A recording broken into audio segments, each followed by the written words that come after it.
لیکن جاتے جاتے اگر ماں باپ نے بتایا تھا بیٹا دنیا کی عظیم دولت کا نام سرکار کی محبت ہے، قرآن دنیا کی عظیم کتاب کا نام ہے، یہ بتا کر کے اگر ماں گئی ہے تو یہ ماں اٹھے اور اپنے ماں باپ کی قبر پہ جائے، ماں ہے تو پیر کے پاس کھڑا ہو جائے، باپ ہے تو سر کے پاس کھڑا ہو جائے۔ علماء فرماتے ہیں پورا قرآن نہیں، قرآن کی پہلی سورت ہے جسے ہم اور آپ الحمد شریف کے نام سے جانتے ہیں، اگر بیٹا صحیح نیت کر کے اخلاص کے ساتھ اللہ کا خوف بٹھا کر کے اگر الحمد شریف پڑھ دے اور پڑھنے کے بعد ہاتھ اٹھا کر کے دعا کر دے، اے مالک و مولا میری اس آیت کو اپنی بارگاہ میں قبول فرما لے، اے مولا اگر میرے ماں باپ کو قبر میں عذاب ہو رہا ہے تو اس کے صدقے میں میرے ماں باپ کے قبر سے عذاب کو اٹھا لے۔ علماء فرماتے ہیں اگر بیٹا یہ کہتے کہتے رو دیا، اپنے آنکھ سے آنسو کا قطرہ گرا دیا، علماء کہتے ہیں کہ آنکھ کے آنسو کا قطرہ زمین پہ نہیں پہنچنے پائے گا، اللہ کا دریائے کرم جوش میں آئے گا،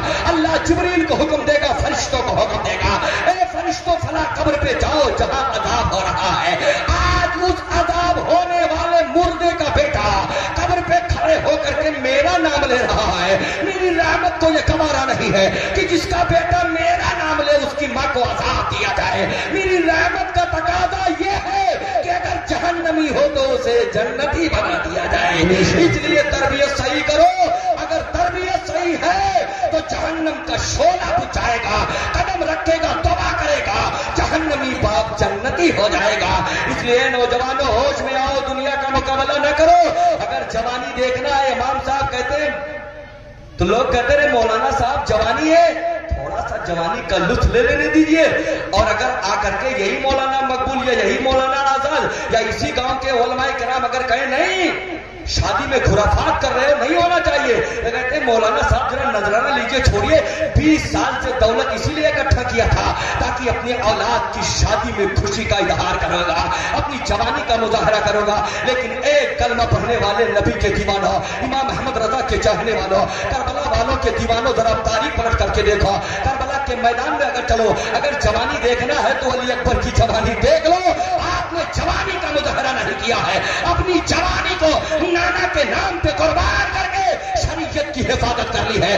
آج دنیا والے مجھے ڈرانے کی کوشش کر رہے ہیں، کہتے تمہارے اسلام کو مٹا دیا جائے گا، تمہاری مسجدوں کو اٹھا دیا جائے گا، تمہارے قرآن میں آگ لگا دی جائے گی، تمہارے مسجدوں سے مائک کو اتار دیا جائے گا۔ میں یہ بولنے والوں سے کہنا چاہتا ہوں تم نے ہماری تاریخ نہیں پڑھی ہے، ہماری تاریخ کی کتابوں کا مطالعہ کر کے دیکھو، اگر ایک ورق بھی پڑھ لیے ہوتے یہ نادان تو ایسی بولی نہیں بولتے، سر جھکا کر کے علماء کے سامنے سے چلے جاتے ہیں۔ ہماری تاریخ پڑھو، اپنی دولت پر مجھے دھمکانے کی کوشش نہ کرو، اٹھاؤ 1450 برس پہلے کی ہماری تاریخ، کربلا کے میدان میں 22,000 کا لشکر لے کر کے یزید آیا تھا، جس کے ہاتھ میں تلوار تھا، ڈھالا تھا، نیزہ تھا، اور اونٹ اور خنجر پہ بیٹھ کر کے آئے تھے اور کہا تھا حسین ہماری بات مان لو ورنہ تمہارے نانا کے قرآن کو مٹا دیا جائے گا، تمہارے نانا کی شریعت کو مٹا دیا جائے گا، اسلام کا وجود ختم کر دیا جائے گا، ہماری بات مان لو۔ تو 1450 برس پہلے کربلا کے تپتے ہوئے دھوم میں کھڑے ہو کر کے آپ کا امام میرا امام نبی کا نواسا امام پاک نے کھڑے ہو کر کے کہا تھا اے یزیدیوں اپنی فوج کی دھمکی مجھے نہ دو، اپنی دولت سے مجھے ڈرانے کی کوشش مت کرو، اپنی تلوار لہرا کر کے ہمارے ضمیر کو خریدنے کی کوشش مت کرو، ہم وہ ہے، یہ قرآن جو میرے سینے میں ہے یہ ایسے نہیں آیا ہے، میرے نانا نے طائف کی میدان میں پتھریں کھائی ہے تب قرآن آیا ہے، میرے نانا نے گالیاں کھائی ہے تب قرآن آیا ہے، میرے نانا کو دیوانہ کہا گیا ہے، میرے نانا کو مجنون کہا گیا ہے، میرے نانا کو پاگل کہا گیا ہے، تب جا کر کے قرآن مجھ تک پہنچا ہے۔ اے یزیدیوں اگر ضرورت پڑے گی اسلام بچانے کے لیے تو اپنے جوان بیٹے کی گردن کٹا دوں گا، سمجھوتا نہیں کروں گا، اپنے بھائی کی گردن کٹا دوں گا، سمجھوتا نہیں کروں گا۔ اے یزیدیوں اگر ضرورت پڑی سیچنے کی تو اپنی گردن کٹا کر کے نانا کی شریعت کی حفاظت کر لوں گا، لیکن سمجھوتا نہیں کر سکتا۔ اگر آپ نے قرآن پڑھ کر کے بچے کو تربیت دی ہے تو یہی بولی آپ کا بیٹا چوراہے پر کھڑے ہو کر کے کہے گا۔ اے بھائیانو اگر میری ماؤں کی نگاہوں پر نگاہ ملایا، اگر دوپٹے پہ انگلی اٹھائی تو تمہارے دوپٹے کو، تمہاری انگلیوں کو توڑ دیا جائے گا۔ حسین تو نہیں ہے لیکن حسین کا غلام ہے، اپنی گردن کٹا کے حسین کے غلامی کا ثبوت پیش بیش سبحان اللہ سبحان اللہ۔ قرآن پڑھو، قرآن پڑھاؤ، علماء کی بارگاہ میں آؤ، اپنے گھروں سے موبائل کا جنازہ نکالو، مائیں اپنے حیا کا زیور پہنے، اپنے سر پہ آنچل رکھے اور اپنے بچے کو طوطے کی طرح قرآن پڑھاتی رہے، بزرگوں کا واقعہ بتاتی رہے، اپنی بیٹی کو فاطمہ زینب کا واقعہ پڑھائے کہ فاطمہ نے حیا کی حفاظت کیسے کربلا میں کی ہے، زینب نے اپنے دوپٹے کی حفاظت کیسے کی ہے، اپنے جوان بیٹے کو کربلا میں علی اکبر کی جوانی کا واقعہ بتاتی رہے۔ قسم خدا کی یہ ماں جو پڑھاتی نہیں پلاتی ہے، جب یہ ماں شام میں اپنے بیٹے کو پڑھائے گی تو اس کا بیٹا غدار نہیں، نبی کا وفادار ہوگا، امام احمد رضا کا سپاہی ہوگا، تو نہ وہابیت کا پتہ چلے گا نہ سنہ کلیت کا پتہ چلے گا۔ اگر ڈنڈا بجے گا تو امام احمد رضا کا ڈنکا بجے گا۔ میں دعا کرتا ہوں کہ مولا اس محفل پاک کو قبول فرمائے اور مرحوم یہ امر اللہ سیف کی والد مرحومہ کی مغفرت فرمائے، ان کے باپ کی بھی مغفرت فرمائے، پورے گاؤں والوں کے ایمان کی حفاظت فرمائے، علاقے میں سنیت کا بول بالا فرمائے۔ استغفر اللہ ربی من کل ذنب واتوب الیہ۔ السلام علیکم ورحمۃ اللہ وبرکاتہ۔